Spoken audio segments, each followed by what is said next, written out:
एक सुबह ओलिवा उठी तो उसने अपनी दादी को फूलों के बगीचे में काम करते हुए पाया। वह दौड़कर दादी के गले लग गई और बोली, दादी, आज मैंने एक सपना देखा। स्वप्न में मैं मीठे अंगूर खा रहा हूँ। दादी बोली, मीठे अंगूर खाकर तुम्हें कैसा लगा? तब ओलिवा ने कहा, यह बहुत अच्छा है दादी, लेकिन यह एक सपना था।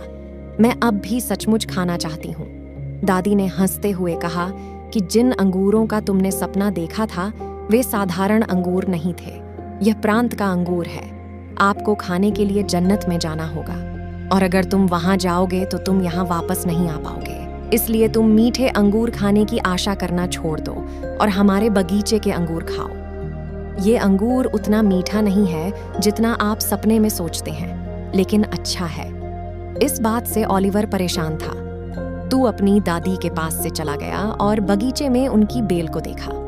इसलिए वह हमेशा सुबह जल्दी उठती थी और बेल को देखती थी, लेकिन उसे नहीं खाती थी क्योंकि वे अंगूर खट्टे हैं। एक दिन उसने फिर सपना देखा कि एक सुंदर तितली उसकी ओर आ रही है। तितली ने ओलिवर के कान में कुछ कहा और गायब हो गई। सुबह ओलिवा उठी और सीधे बेल के नीचे चली गई। उसने पेड़ पर अंगूर लटके हुए देखे और सोचा कि मैं तो हमेशा से यहीं हूँ, लेकिन मैंने कभी इस तरह अंगूर नहीं देखे।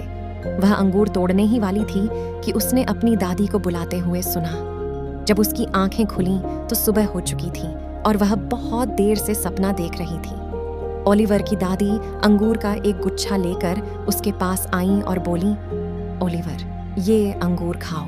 इस वर्ष हमारे बगीचे के पेड़ों पर बहुत सारे अंगूर हैं और वे सभी पके हुए हैं। तुम बहुत मीठा खाते हो। मीठे मीठे अंगूर। ओलिवा ने उसे घूर कर देखा।